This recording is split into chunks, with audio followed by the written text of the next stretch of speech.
A Christian revival is sweeping the United Kingdom, a stunning transformation in the religious landscape, seeing young people, especially young men, flocking to church in numbers not seen for years.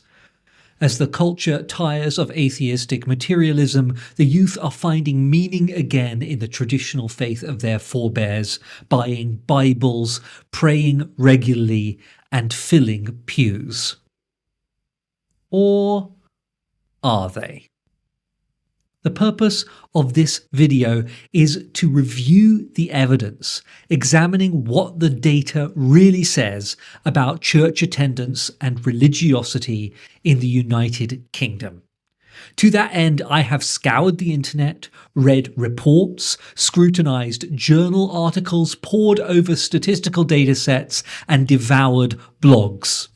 I have tried to find every single piece of evidence cited by proponents of the idea that there is a Christian revival afoot, and I've tried to go back, wherever possible, to the original and reputable sources. Now, I warn you, this is going to be a long video, so I've tried to break it down into chunks, and the full text of what I'm about to say is available on my Substack. I'll put a link to that down below as well. I think this video represents the most comprehensive attempt yet to get to grips with the question, is Christ returning to the United Kingdom? Let's begin with a note about statistical evidence in general. To answer our question, we will have to look at a lot of statistics. A lot of the reporting on statistical evidence in the mainstream press, in specialist publications like Christian magazines, and in YouTube videos and blog posts is terrible. It's often written by people with no training in statistical techniques and little ability to evaluate the quality and reliability of different studies.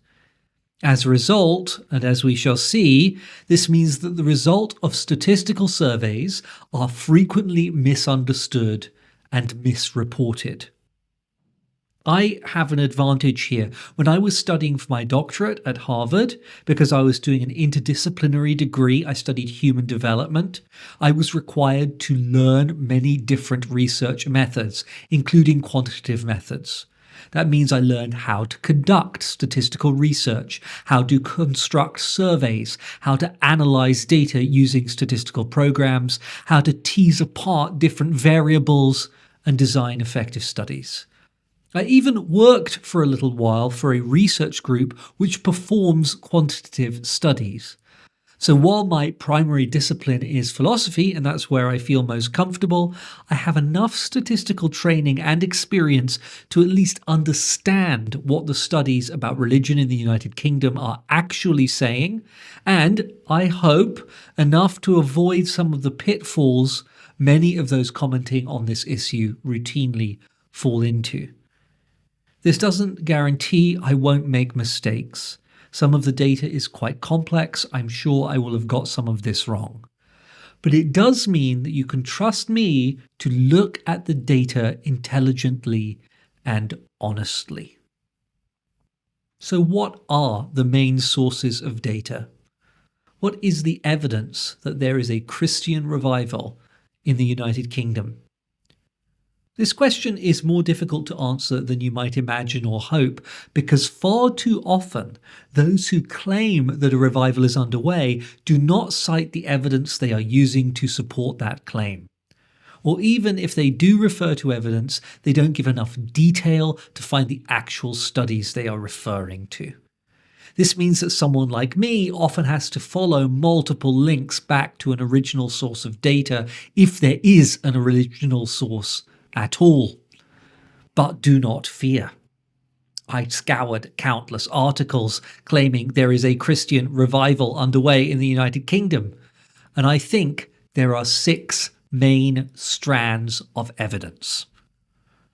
First, there have been a number of high-profile celebrities either converting to Christianity or flirting with it, like Jordan Peterson, Ayaan Hirsi Ali, Louise Perry, and Tom Holland. Second, there was apparently a surge in adult baptisms into the Catholic Church, especially among young men, in the Easter period of 2025, according to several sources. One major strand of evidence is the Quiet Revival Report, a report from the Bible Society, a UK charity, which claimed in April 2025 that, I quote, church attendance has risen by 50% over the last 6 years. There is attendance figures from various Christian denominations in the UK apparently showing an increase over previous years. For instance, Christian author and broadcaster Justin Brierley claimed in an article in The Spectator in December 2024, in 2023, the number of people attending Church of England services actually increased by 5% to almost 1 million regular worshippers. Admittedly, attendance remains lower than pre-COVID figures, but this post-pandemic bounce back is still a noteworthy contrast to the relentless decline of the previous 50 years. Fifth, there is a reported increase in Gen Z's interest in religion, spirituality, and God, itself supported by a number of different pieces of evidence. And sixth, in the last few days as I make this video in August of 2025, many outlets reported on recent YouGov polling, which seemed to show that more young people say they believe in God today than a few years ago. Those, I think, are the main strands of evidence. And in this video, I'm going to go through each strand and evaluate the strength and quantity of the evidence before drawing what I think is the most reasonable conclusion from looking at all the relevant data. So buckle up, data nerds. This is going to get statistical. Let's begin with the easiest source of data to do away with, the supposed tranche of celebrity conversions to Christianity. Yes, it's true that some prominent figures have converted to Christianity or are saying things which suggest increased openness to Christianity in recent years. Ayaan Hirsi Ali is the clearest example of a celebrity convert. From new atheist to Christian convert is a big and dramatic shift. But we might also reference people like Russell Brand as well, who is British even though he now lives in America. This, of course, cannot be taken as evidence for any broader statistical trend. While these stories are evocative, they are not a secure basis on which to claim anything is going on in wider society. Many individuals, after all, including famous people, will change their religious views in any given year, and highlighting the stories of a few famous converts says nothing about the broader picture. And without a more thorough statistical analysis, it is impossible to say whether more celebrities are converting to Christianity in recent years than is usual. It is certainly possible that a rash of celebrity converts represents a broader trend, but it's also possible that a handful of individual stories are being hyped up when no broader trend exists. So let's put that piece of evidence to the side, since it doesn't tell us anything about the state of Christianity in the UK as a whole. The rest of the evidence is potentially more significant. Before we dive into it, though, I need to make a big overall point. All research into social trends that involve people going out and doing things has been complicated massively by the impacts of COVID. COVID caused a dramatic rupture in all our social lives, and the world is still coming to terms with that rupture. Many social activities are still less popular than they were before the pandemic, and we must take that into account when analysing recent trends. Consider, for example, cinema attendance. Cinema admissions dropped dramatically in 2020 due to COVID, from 176 to 44 million, according to the UK Cinema Association, and have not recovered to pre-pandemic levels. In 2024, there were 126.5 million admissions, so still far away from the 176 there were before the pandemic. So cinema admissions today haven't recovered to pre-pandemic levels, although they are growing year on year. Now imagine looking at a graph of cinema attendance from 2019. You'd see a high watermark, then a massive drop, then gains year on year until today, with attendance today still not at where it was back in 2019. We can imagine someone, after looking at the graph, saying, wow, cinema attendance is up massively since 2021. That suggests a real revival of cinema going in this country. But we can immediately see the problem with that statement. It's at best incomplete and is actually quite misleading. It would be better to give the whole context and say that cinema admissions have recovered somewhat since the pandemic, but still haven't reached where they were. The most accurate and honest interpretation of the data would be something like, the recovery of cinema admissions continues, not there has been a massive surge in cinema going in the last few years. There's a big difference in emphasis. This consideration will become important when we review some of the evidence offered to suggest a Christian revival is occurring in the United Kingdom. Because too often commentators use growth post-COVID, but not beyond pre-COVID levels, as the sign of a revival, when really it's more like a partial recovery. Some even claim that the impact of COVID should be over by now, so increases in church attendance today reflect genuinely increased interest in the church in the culture at large. But the example of cinema attendance shows this is an incorrect assumption. The effects of COVID continue, and we have to take them into account. That's why we get articles like this one, which appeared on the BBC in February 2025, with the title UK box office still below pre-pandemic levels, but British Film Institute chief optimistic. These sorts of articles accurately describe the situation. Many social activities are still recovering from the pandemic, so we should really compare data with pre-pandemic levels, or at least keep those levels in mind. Consider this as we look at the evidence offered in favour of the idea that a Christian revival is happening in the UK. So, the first tranche of evidence with potential statistical import is the claim that there has been a recent surge in Catholic baptisms. This has been reported in a number of different outlets, including the Catholic Herald, the Catholic News Agency, and the Daily Telegraph. I've reviewed every article I can find about this supposed surge.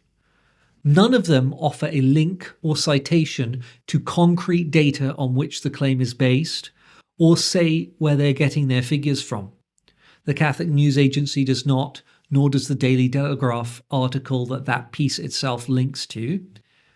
Instead, they seem to be reporting figures from a few English dioceses, though they are not clear which ones and what data they got from each. Let's go through the Catholic News Agency article in depth because it offers the most actual data with the most information about whether the data is from, to see how they come to make their claim that Catholic baptisms are increasing and the sort of data they use to support it. The article begins, "This Easter Vigil, the Catholic Church in England is expecting a decade-high surge of new entrants to the faith. There is anecdotal evidence of a particular increase in young men who say their interest was sparked initially by Catholic apologists on social media and also by the traditional heritage of Catholicism." So the claim is that there is a decade-high surge of new entrants to the faith. The anecdotal claim about young men we can put aside, as anecdotal evidence is not helpful when trying to pin down a national trend. So let's focus on the evidence of a decades-high surge. What evidence does the article actually provide? Well, we get the first piece of evidence in the next paragraph. Almost all English dioceses contacted by the Catholic News Agency reported a significant increase in both catechumens and candidates at the rite of election at the start of Lent compared with last year. Many had not seen comparable numbers for a decade. So, it seems that the Catholic News Agency contacted some English dioceses and asked them to report how many catechumens and candidates they had this year compared with previous years. Okay. The problem is, nowhere in the article do they say how many dioceses they contacted or how many replied. The phrasing in this paragraph suggests they didn't contact all 20 dioceses in England, and the article only references 6: Westminster, Southwark, Arundel and Brighton, Northampton, Birmingham and Liverpool. So we have data from 6 out of the 20 English dioceses, which is surely not enough to identify a national trend. Even if all those 6 are growing, it could be that the other 14 are shrinking, and therefore Catholicism could be down overall, even though 6 are growing. So it's not a good start that we've only got data cited from 6 out of 20 dioceses. Worse, in the vast majority of cases, the figures in the article that are given are compared only with figures from recent pre-COVID years. As I've already shown, post-COVID recovery should not be considered the same as a surge of new entrants.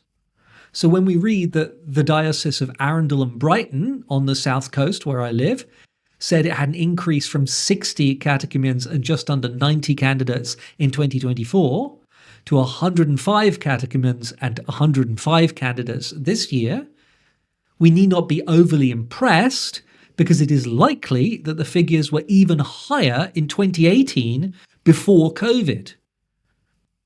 Likewise, the figures given for Birmingham and for Liverpool are compared only with 2024 figures. So that is 3 out of 6 data points, half of them pointing to a post-COVID recovery, not to what I would call a religious revival. Well, what about the other 3? Westminster, Southwark, and Northampton. Well, Westminster we can discount as well, because 2025 figures are compared with those from 2018. So if you say that the diocese has seen the most converts since 2018, that is essentially to say, since the numbers created due to COVID. So it's not especially noteworthy. So that leaves only 2 data points left, Southwark and Northampton.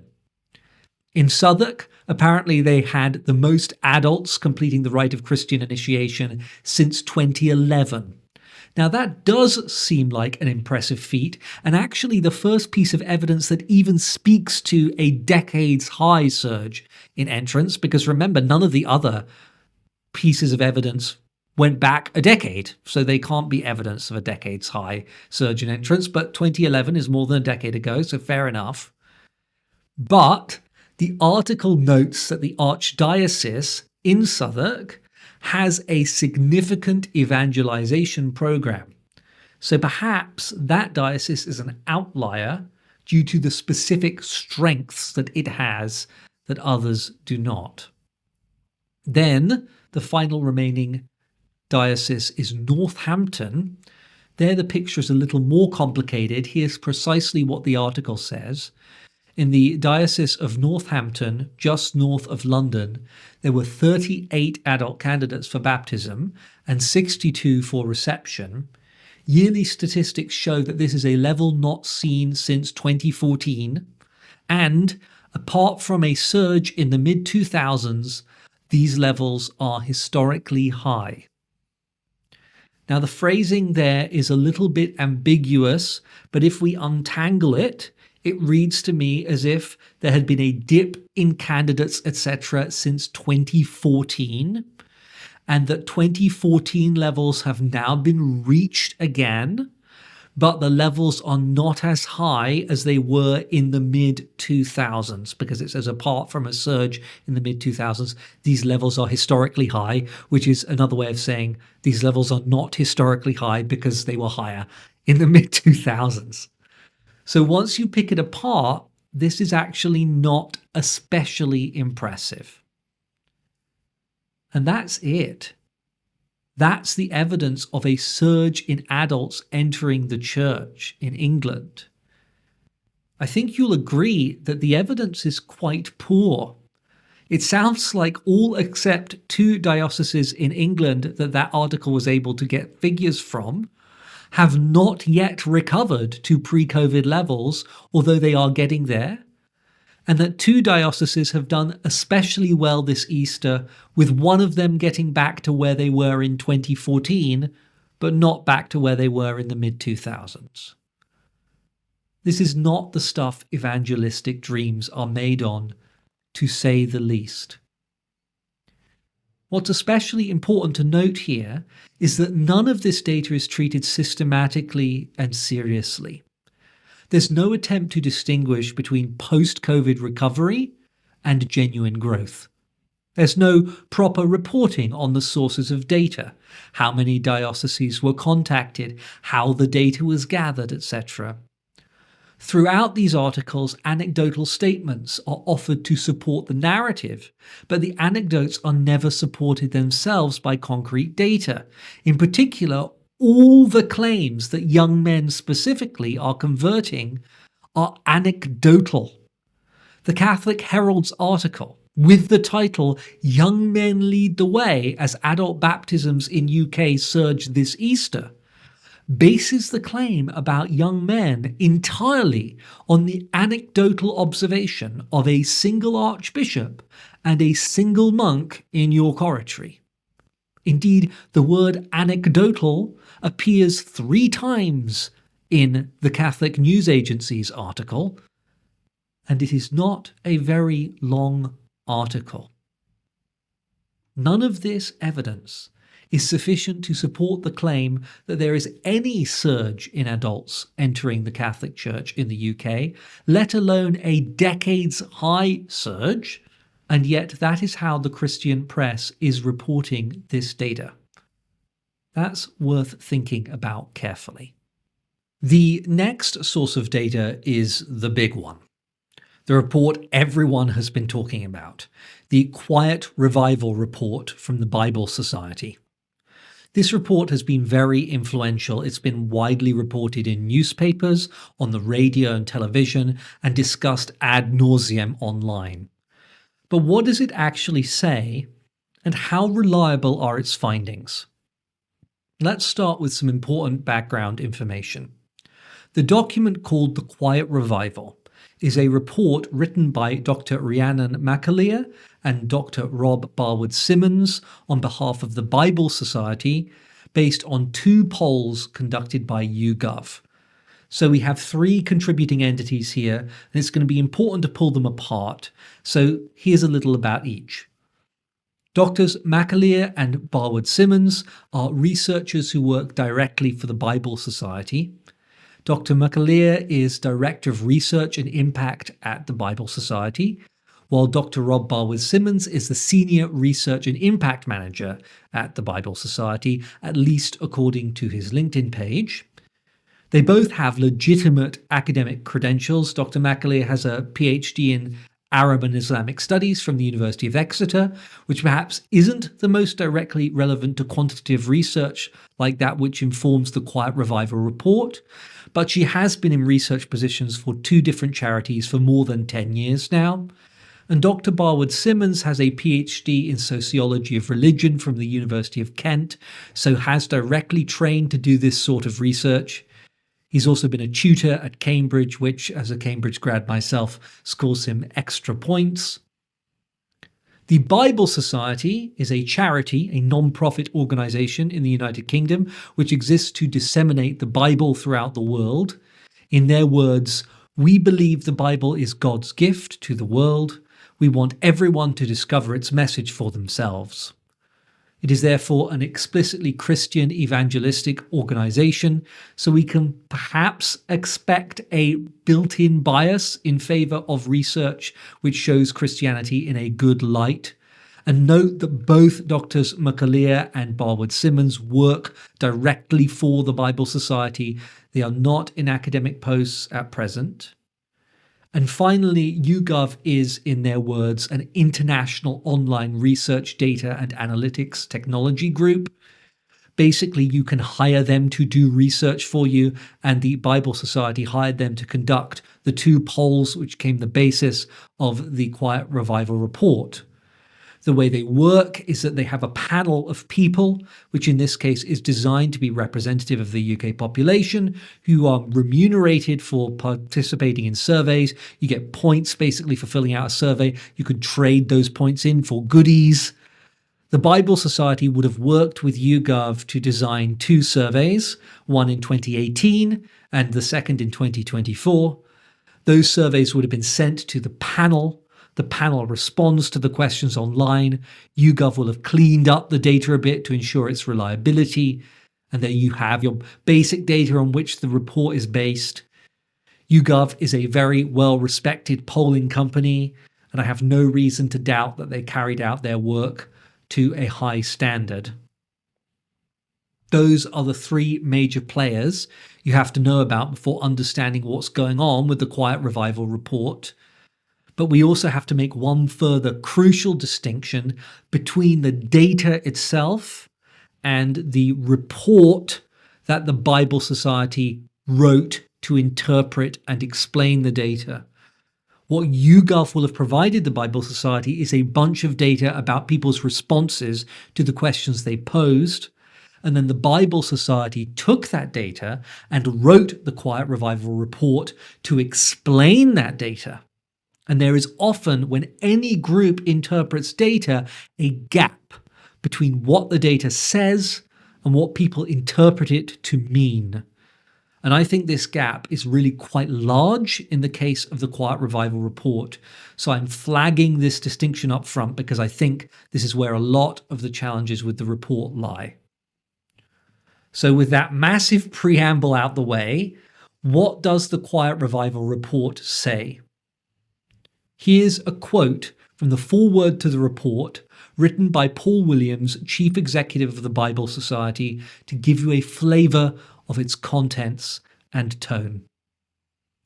The story told in this report is revolutionary in terms of the public assumptions about Christianity in England and Wales, and transformational in terms of how Christians think about themselves. For decades, church attendance and nominal adherence to Christianity has been declining, and it has been assumed that this decline would continue and was in some sense an inevitable product of modernity. While the decline has certainly been real, we now know that the trend has been reversed. The tide of faith, whose melancholy, long withdrawing roar was described by Matthew Arnold, has now turned. Large numbers of young adults, male and female, have started going to church, reading the Bible regularly, practicing prayer, and worshipping Jesus Christ as God. Dramatic stuff, rousing even. And now a couple of quotes from the report in 30 seconds page, that's page 5 in the report, which I must assume was written by Doctors McAleer and Barwood-Simmons. In churches across society, something amazing is happening, challenging long-held predictions about the future of Christianity in the 21st century. Where once we saw aging congregations and a steady decline in attendance, we see dramatic growth led by the young. The church is in a period of rapid growth, driven by young adults, and in particular, young men. Now take a moment to think about the language used here. A revolutionary story, transformational, the tide of faith has turned, large numbers of adults going to church, something amazing is happening, dramatic, rapid growth. These are really exciting adjectives, And I want you to keep them in mind when we look at what the data actually says, because in my view, the data does not support such a bombastic interpretation. Now I've set the stage, let's go deep.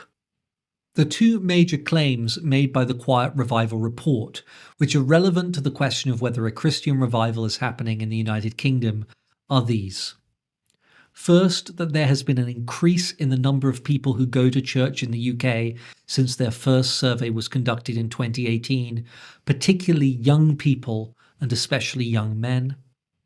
Second, that there is an increased openness to spirituality and God among the rising generation, also since 2018. And here are some key statistics you'll find in the report. In 2018, just 4% of 18 to 24-year-olds said they attended church at least monthly. Today, this has risen to 16%. Young men attending church at least monthly increased from 4 to 21%, and young women from 3 to 12%. Church-going Christians make up now 12% of the population, up from 8% in 2018. In numerical terms, that's growth from 3.7 million in 2018 to 5.8 million in 2024, an increase of 56%. 35% of 18 to 24-year-olds say there is definitely a God, gods, or a higher power. The rest of the report, much of it actually, deals with the benefits for individuals and communities purportedly associated with regular church attendance. Since that's not directly about whether a religious revival is happening in the UK, I'm not going to talk about that bit of the report, except to say that it is in fact well established that there are lots of benefits associated with regular participation in a religious community.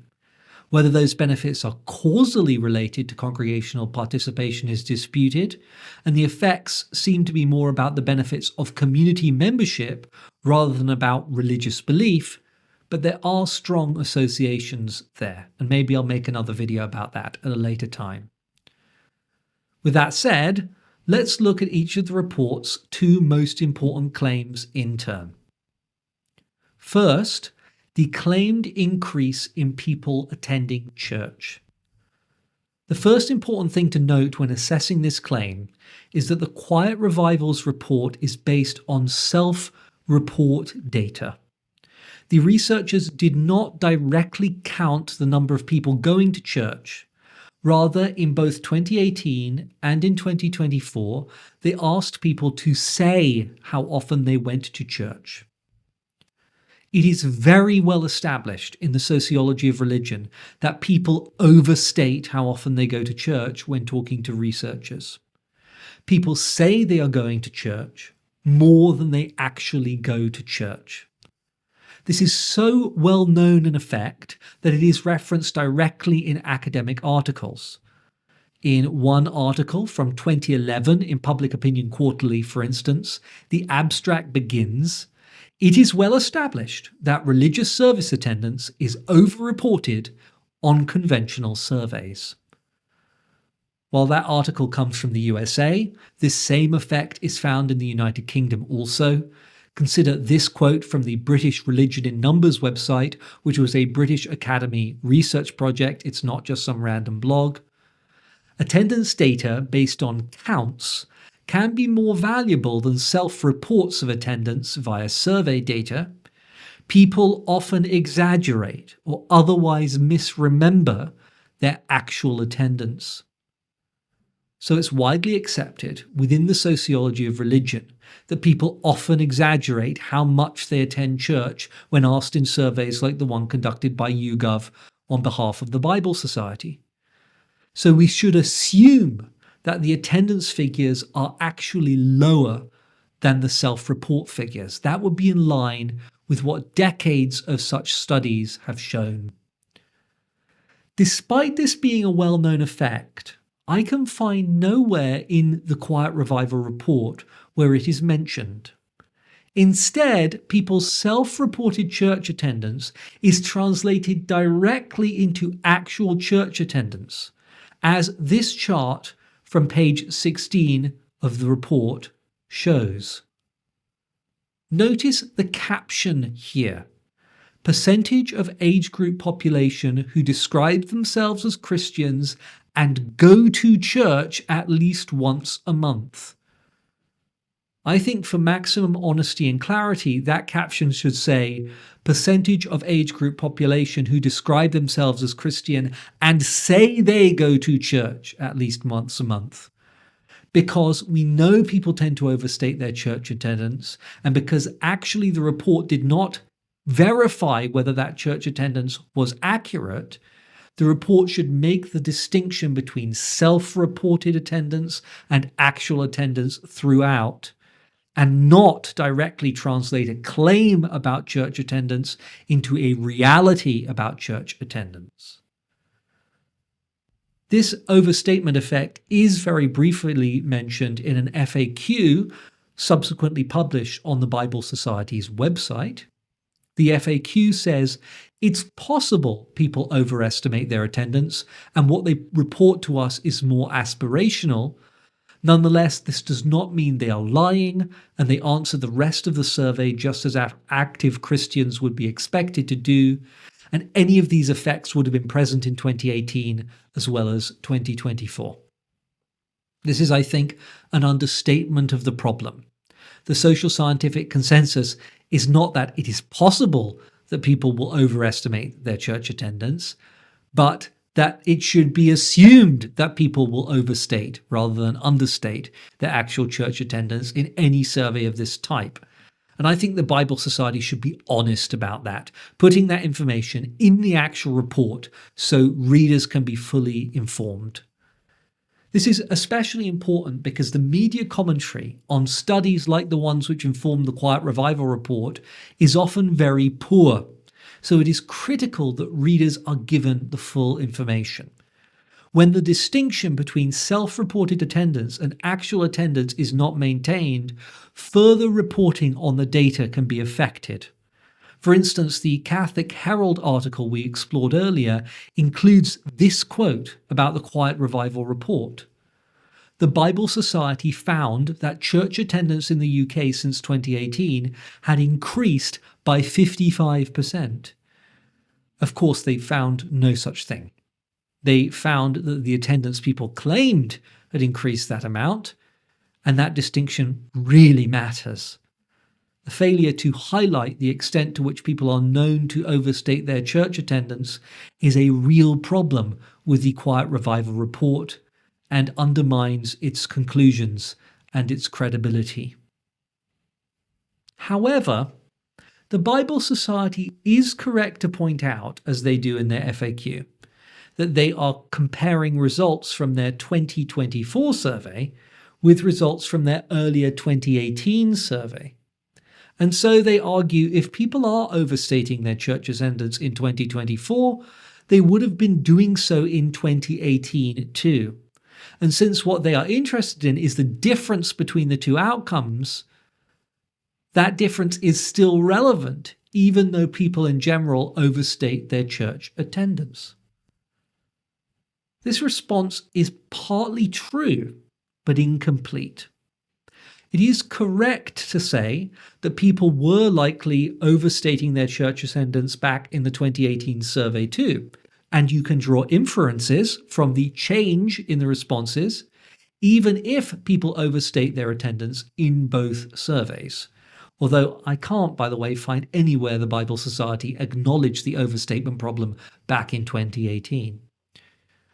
But you have to be careful, because there is no guarantee that people will overstate their church attendance to the same degree in each survey. We know from lots of other studies that people are more likely to overstate their church attendance in some contexts than in others. For instance, in cultures or countries where church attendance is expected, people overstate their attendance more than in cultures where it is not. So if British culture has become warmer toward church attendance since 2018, or if there are more people in the UK now who come from countries where church attendance is more expected, then the rate of attendance overstatement could plausibly have increased, which would mean that these new statistics are more inaccurate than the 2018 statistics, and that you cannot draw an inference directly from the difference in the two results. We do not know if this is the case because the Bible Society data does not enable us to determine the extent to which people are overstating their church attendance. But given this potential problem, they should have done some detailed work to address it. Indeed, there is some reason given in the report itself which suggests that the social desirability of Christianity might be changing in the UK. And if so, that increases the probability that people will overstate their church attendance in 2024 more than they did in 2018. So the Bible Society cannot simply assume that the rate of attendance overstatement is the same in both surveys and thus look purely at the change in responses. There's more work that needs to be done to be sure the data is reliable. And they did not do that work. That said, it would be odd if all the people in their surveys were exaggerating their church attendance, and it is unlikely that all the difference between 2018 and 2024 is due to different rates of overstatement. Taken on its own, there does seem to be some evidence in the Quiet Revival surveys of increased church attendance since 2018. But it should have, at the very least, been presented much more cautiously than it is. Is the report vindicated then? Well, no, because we shouldn't take the results of this single survey on their own. There happens to be a lot of other evidence about church attendance in the UK, which the Quiet Revival report essentially ignores, but which paints a very different picture. Now here, a lot of my work was done for me by Humanists UK, who released 2 responses to the report over the past couple of months, and props to Humanists UK Director of Public Affairs and Policy Richie Thompson, who did a great job with those responses. The first points out that some Christian denominations themselves publish reports about how many people go to church, and those reports are based on actually counting the number of people who attend. Because the Quiet Revival report breaks down the supposed increase in attendance by denomination, we can calculate what attendance rates should be were their figures accurate and compare them to the counts the denominations conduct themselves. Both the Church of England and the Catholic Church publish attendance figures annually, and those records are available online, and they both show that the purported increase in attendance the Quiet Revival report claims is not actually happening.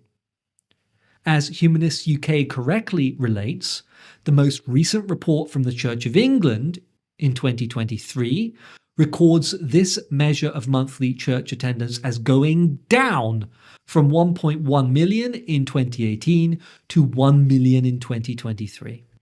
It records average weekly attendance as going from 880,000 in 2018 to 690,000 in 2023. This chart summarizes the Church of England's own attendance counts since 2009. I note that the figures in the graph don't seem to quite match the figures in their own published table, and I can't work out why that is, but the graph is roughly correct and shows the overall trend, a long-term decline, a massive dip due to COVID, and a slow recovery, but not to pre-COVID levels. And you can find this chart on page 11 of the published report from the Church of England. The Catholic Church, for its part, records weekly mass attendance each year. Between 2019 and 2023, this was reported to go down from 700,000 to 550,000. Who reports that? Well, The Tablet, a Catholic magazine using data from the Bishops' Conference, so these figures come from the Catholic Church itself. It's interesting to look at how The Tablet reported these findings because it shows how misleading coverage of church attendance can be. Its headline was, "Big increase in mass attendance recorded in Britain," but read the text and it becomes clear that the church was affected massively by COVID and has not yet recovered. The increase, they write, still falls short of the pre-COVID numbers. So while The Tablet tries to put a brave face on these figures with its headline, the data shows the same trend as with the Church of England, a slow but incomplete recovery after the shock of COVID, not a dramatic surge of new converts. Now, in case you think my reading of this data is unfair, and it understates the growth the church is experiencing, a comparison with parkrun might be instructive. Parkrun is a charity which organises weekly 5-kilometre runs. Participation is free, it requires people to go outside, and the runs are mostly held on Saturday mornings. So like attending church, this is a free weekend morning social activity, which was also dramatically impacted by the COVID pandemic.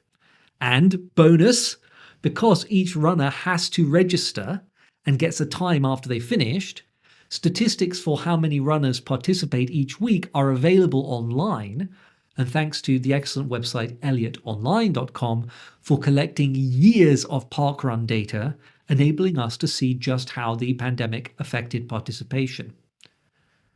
In January of 2020, there were 199,410 parkrunners in the UK, a record number for the time, just under 200,000. Then in March 2020, COVID hits the UK and there are no runs for months.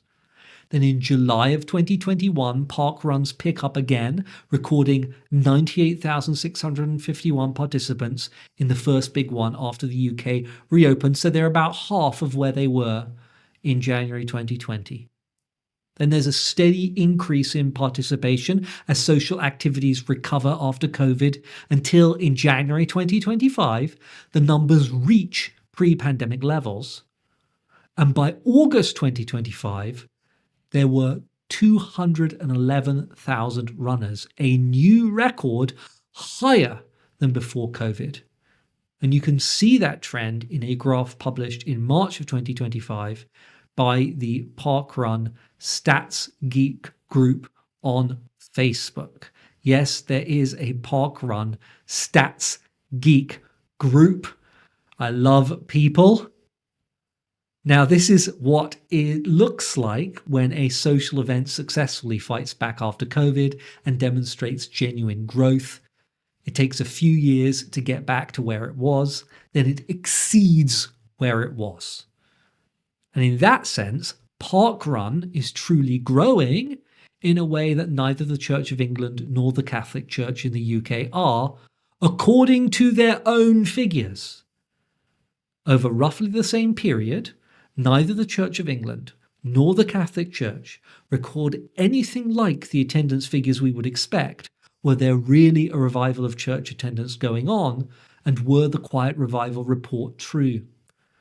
The report is directly contradicted by actual counts of actual people published by the two largest religious denominations in England and Wales themselves, which show a slow recovery post-COVID, which has not yet reached, let alone exceeded, pre-pandemic levels.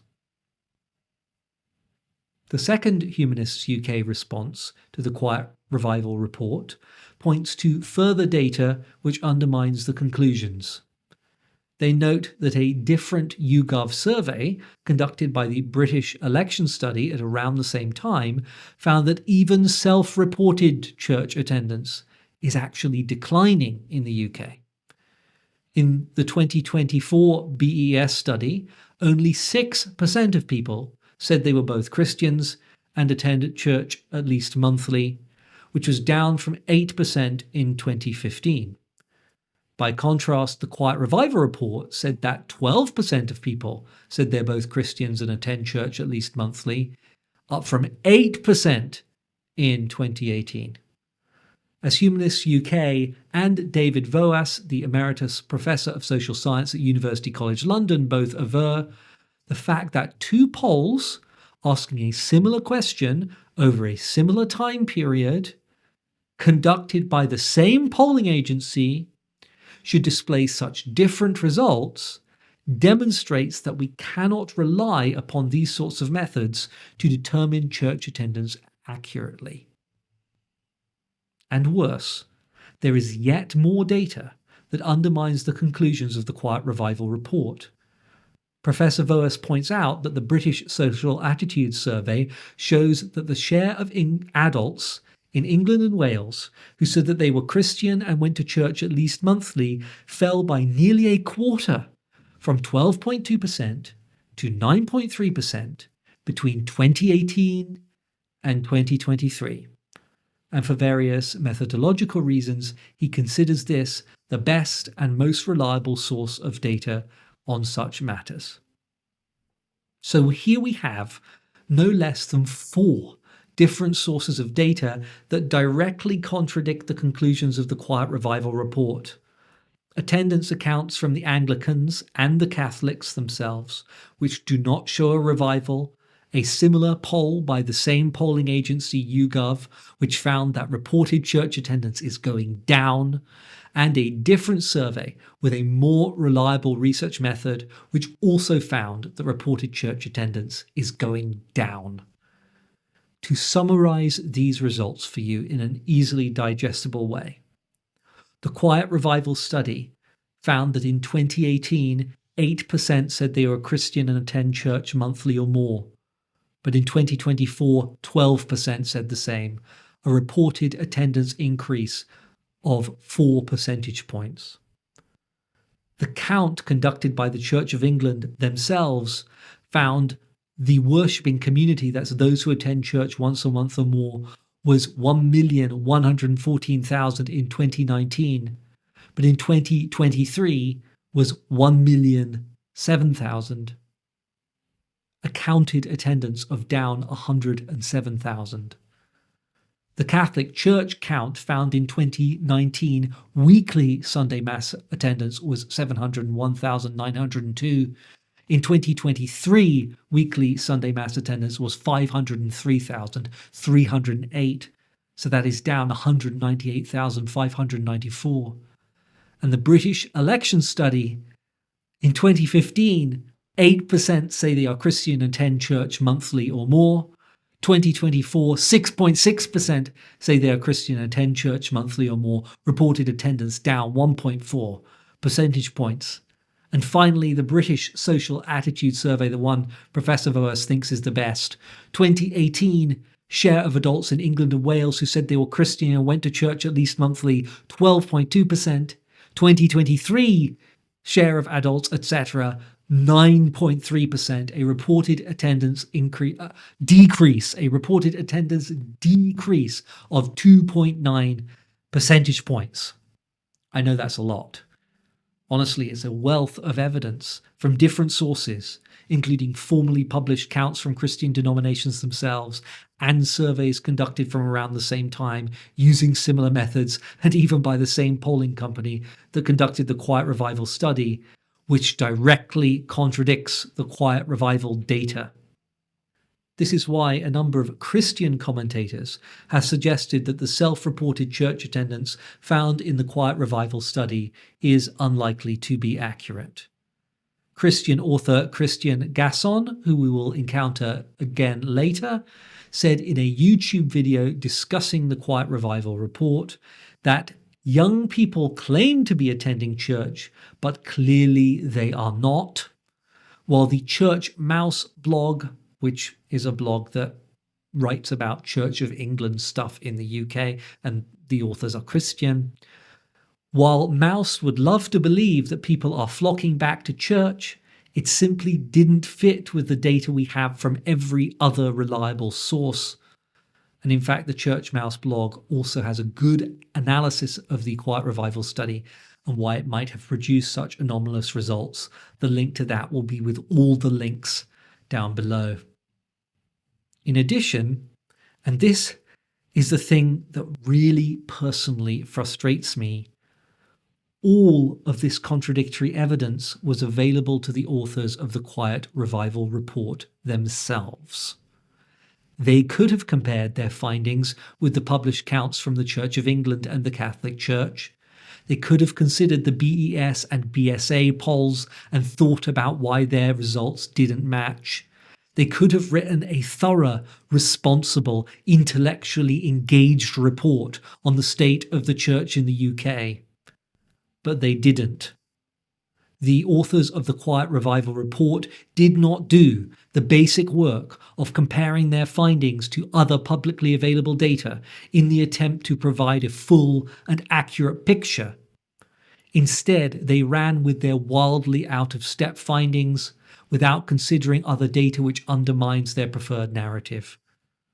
I agree with the Christian Church Mouse blog when they say, Mouse wonders what the response to these two surveys would have been if they had shown an unexpectedly large decline in church attendance. Presumably, church commentators would have analysed the methodology, compared the results with other authoritative sources, and concluded that it was a rogue poll. What a shame similar rigour has not been applied in this case. This lack of care on the part of the Quiet Revival Report authors came home to me when the problem of the disparity between other publicly available data and the Quiet Revival data was put directly to the authors of the report in an excellent YouTube video from the Religion Media Center. The exchange goes like this. The moderator asks, "What is the answer to the question about the visibility of these people who say they are going to church and where they've gone? Because if the main denominations are not picking this up, what does that say about whether we can trust your report? If your report is saying one thing, that there's been a very big spike in the number of young people who are joining churches, and the churches are not picking it up, how do you explain that?" And Dr. Barwood Simmons responds, "With our methodology, this is as high caliber, as rigorous as you can get. Now, as we say, the churches use a different methodology, and I'd want to speak to someone from the different units who are undertaking their counts to see what they think about this, where they think there might be weaknesses in there, because it's not easy to do like for like on a very different methodological approach. I'd want to dig into it more because it's a curiosity, but from our methodological stance, we're as confident as we can be." This is, to put it bluntly, a wholly inadequate response. Yes, different methods are being used in a self-report survey compared with a direct count of participants, but the numbers are so wildly different that surely it must have raised some red flags. Is Dr. Barwood Simmons really saying that he trusts the Quiet Revival self-report data, wildly out of step with other similar self-report data as it is, over the actual counts published by the actual churches these people were supposed to be going to, when those churches clearly have a vested interest in inflating rather than deflating the numbers they count? To me, this lack of care undermines the credibility of the report as a whole. The second major claim of the Quiet Revival report is that beyond increased church attendance, there's a broader revival of spirituality and religious interest among younger people. Here I'm going to evaluate the evidence from the report itself, alongside 4 other pieces of evidence, which are all cited in the report's FAQ as further data supporting their thesis. In this way, I can examine the claimed spiritual renewal as a whole. First, the Quiet Revival report itself. It says, the young people in our sample don't just go to church more, they show above average levels of warmth to spirituality, the church, and spiritual practice. This group of 18 to 24-year-olds are the most likely to pray regularly, with 40% saying they pray at least monthly. More than half of them, 51%, have engaged with a spiritual practice over the past 6 months, compared to 42% of those older than them. They're also the group most interested in learning more about the Bible, with 37% of 18 to 24s saying they are curious to discover more about it. I have no reason to doubt these results. And as we shall see, they do tally with some other evidence suggesting that young people today are increasingly interested in religion and spirituality. What I will point out, however, is how vague and broad these statements are. Young people may say they pray at least monthly, which is not actually that much if you think about it. But who are they praying to? What does it mean to them to pray? Does hoping you get a parking spot at the supermarket count? What exactly counts as a spiritual practice? A walk in nature, perhaps? Listening to music? And I imagine that young people are more curious to discover many things when compared to older adults. How does their greater interest in the Bible compare with their interest in other things? These are the sorts of questions we should be asking when presented with this sort of data. It's not immediately clear what any of it means, and it certainly doesn't speak to a specifically Christian revival. Second piece of evidence supporting this claim. In their FAQ, the Quiet Revival Report's authors point to the fact that in January of 2025, the Times reported that Gen Z are half as likely as their parents to identify as atheist. An initial point to make is that obviously any change in the spiritual identity of young people doesn't say anything about a change in their behavior. The article itself that they link to says their higher level of spirituality does not necessarily mean that members of Gen Z are flocking to fill the pews of churches. But more directly related to the question of whether Gen Z is undergoing a revival of interest in religion, though, is this. These results that are cited in the Quiet Revival Report FAQ and then written up in the Times come from an independent poll conducted as part of the pre-release publicity campaign for a book by Christian author Christopher Gasson, a book which promotes Christianity. Here's how the survey is described on his site. As part of the book launch, a 10,000 respondent survey has been commissioned to map out belief in Britain in 2025 and how it has changed over time. The poll is therefore not an academic piece of research, but part of the publicity campaign for a Christian book.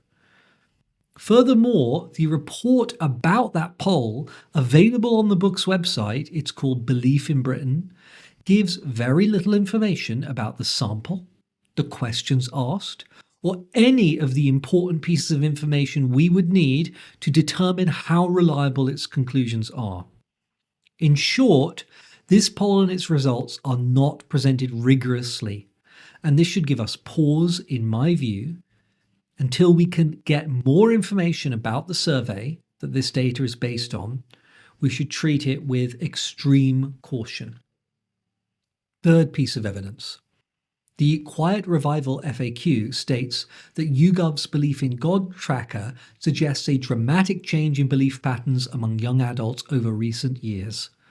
Where in 2022, belief in God or gods stood at 19% of 18 to 24-year-olds, that increased to 45% in January of 2025. Now that certainly sounds like a huge change. 19% in 2022, 45% in 2025. That's enormous. The problem is, this is a partial picture. When you look at YouGov's Belief in God tracker for people aged 18 to 24, you can see the graph on your screen right now, you'll see two particularly interesting features. Recorded belief in God, which is the green line, took a little dip in August of 2022. And in January 2025, belief in God jumped before in August returning to below where it was in August 2024.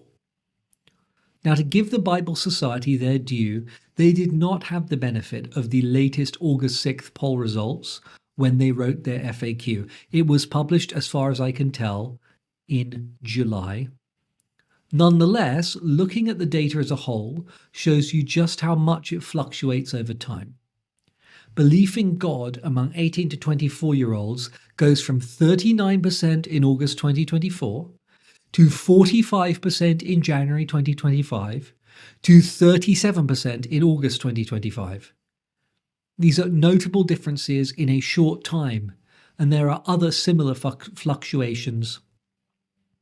And there are other similar fluctuations in the data the Bible Society had access to. Therefore, it is very dangerous to select any 2 points on the graph and point to the differences between them as evidence of an overall trend, especially if you purposefully compare the lowest point of belief in God in the last 4 years with the highest point. That feels like cherry picking to me. Consider this. I could use the exact same data to say truthfully, since January 2025, there has been a dramatic drop in belief in God among 18 to 24-year-olds. While in January, 45% said they believed there is a God or gods, now, only 6 months later, only 37% do, a drop of almost 20%. Now, that would be accurate if all I'm looking at are those 2 data points. But what's important is the whole trend. And a group like the Bible Society should give us the whole picture, instead of just picking 2 points of data which just so happen to support the point they want to make. This is especially unfortunate for them because it does actually seem to me that since 2022 there has been a broad increase in the percentage of young people saying they believe in God or gods, so there might be something there. But by offering only a partial and misleading picture, the Bible Society will find it harder to claim that they are dealing with the data fairly.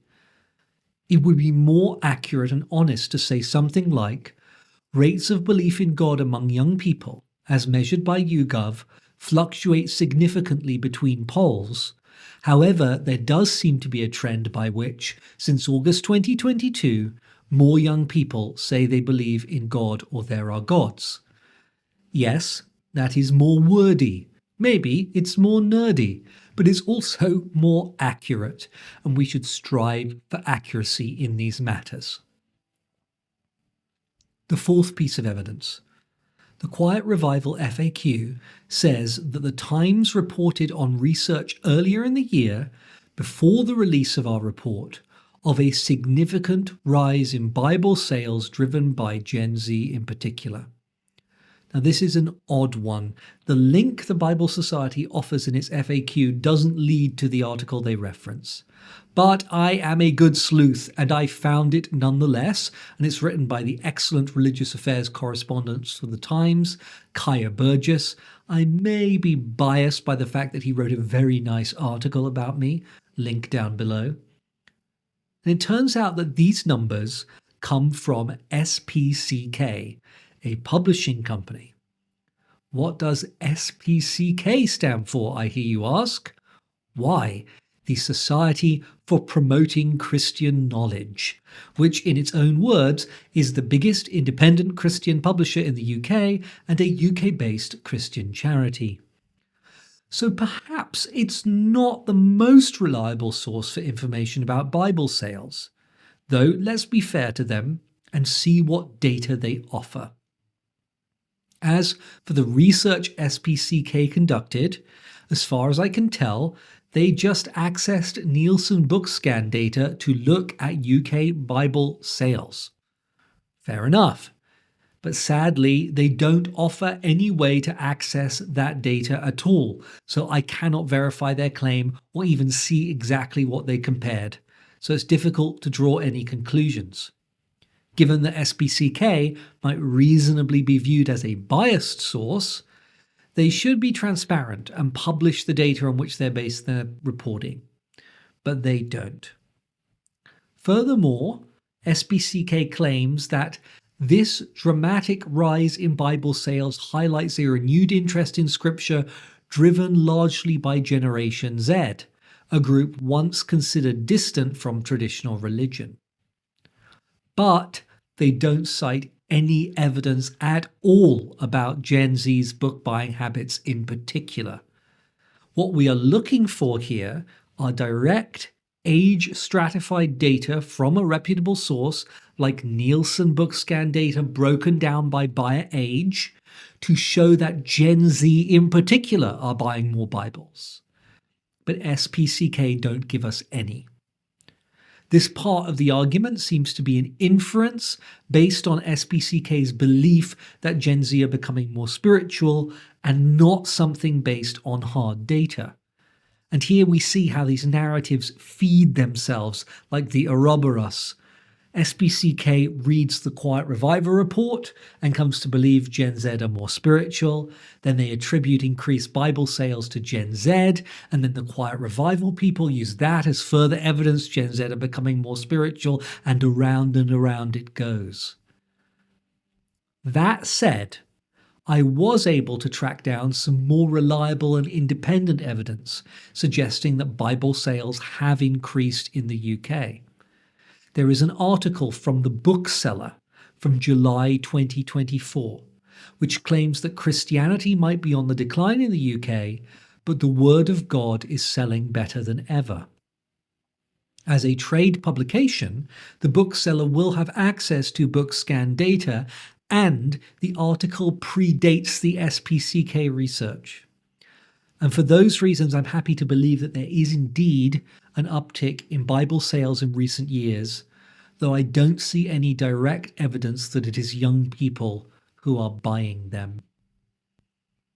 The fifth and final piece of evidence that there is a spiritual revival among the young in the UK, from the Quiet Revival FAQ, is an article by The Economist, which highlights both an increase in church attendance since 2019 among younger adults from the highly regarded British election study, and a massive rise in Google searches for the Bible and Christianity across 13 Western countries since 2020, and that includes the UK.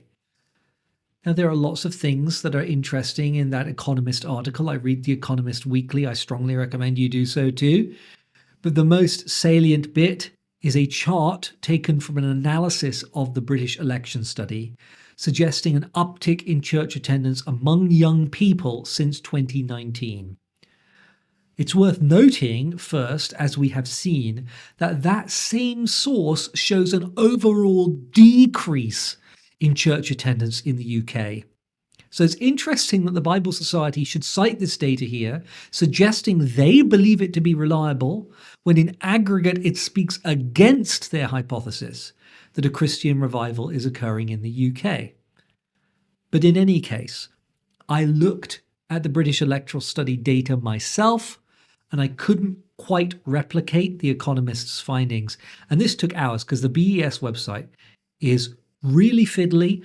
It tends to think you're a bot if you make too many charts out of its data, so it locks you out of the site and you have to open an incognito window.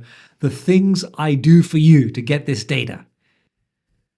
While I did see that in 2024, 13.1% of 18 to 24-year-olds say they are going to church at least monthly, which looks about in line with The Economist's graph. In 2019, I found that figure to be 10.5%, which is higher than the 8 or 9% their graph seems to suggest. Now, one of the weaknesses of The Economist is that they provide extremely simplified, low-resolution graphs, which really do not help when fine-grained analysis is needed. It is a pet peeve of mine. But while 13.1% is greater than 10.5%, it's a much smaller increase than The Economist reports. So I'm not sure what's going on there with their data. More importantly, if I can't figure out how The Economist came to the figures represented in their graph, it is likely the Bible Society cannot either. Note that they refer to the article, not to the data the study is based on, which is freely available. So I think it's probable that they simply just read the Economist article and trusted its findings and didn't do what I did and go back to the original data. And I wish research organizations would not do this and actually went to the data or to a proper study whenever possible. Because if I, a random lunatic willing to spend too much time on analysis like this, is willing to look up the original data, then paid researchers defending their own damn report should be able to do the same. I find it very frustrating.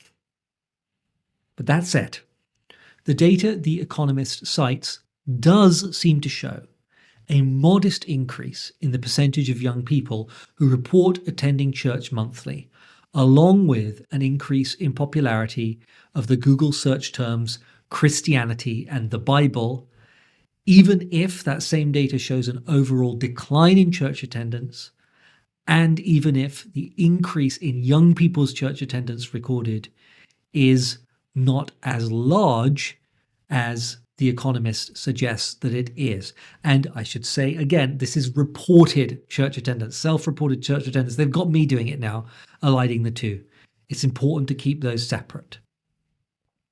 So what's my conclusion? What should we take away from this exhaustive and exhausting analysis of what I think is all the evidence cited by those arguing that there is a Christian revival in the United Kingdom? Well, first, let's take a moment to recognize that social science is difficult. We should be careful when we do sociological research. Social trends are hard to identify and to measure, and even harder to explain. Social science requires exquisite care and attention to detail. We don't ever want to draw conclusions too hastily or on the basis of too little evidence. And I think it's clear from looking at the many examples of breathless reporting on the basis of scant or contradictory evidence that I've catalogued, that too many Christian media outlets are overhyping the data and have been insufficiently cautious when deploying it.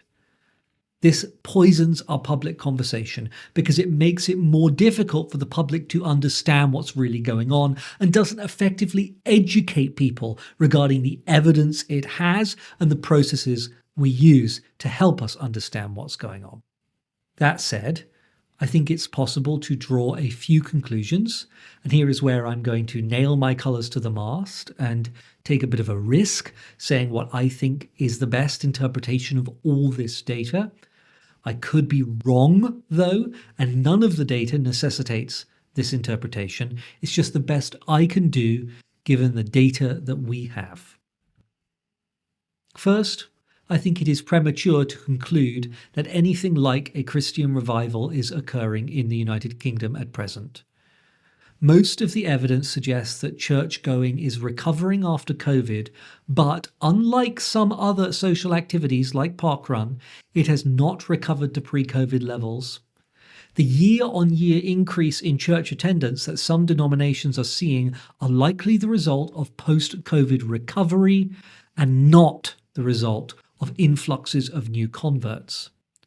In particular, the bombastic descriptions included in the Quiet Revival report, revolutionary, transformational, the tide of faith has turned, etc., do not match the totality of the data and are a stretch even when used to describe their own data.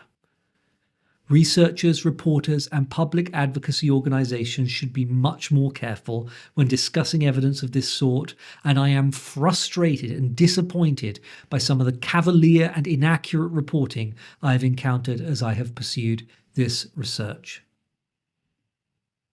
In particular, I think the Quiet Revival findings regarding young people's church attendance are likely fallacious. Every other indicator suggests that young people are not attending church in large numbers, and a massive jump in the percentage of young people attending church regularly would be more widely noticed and remarked upon in other similar studies. I agree with the Christian Church Mouse blog when they say that the Quiet Revival's findings in this area are, I quote, simply not credible when extrapolated to the whole population of the UK. Third, when looked at as a whole, the data suggests that Christianity is still in decline in the United Kingdom.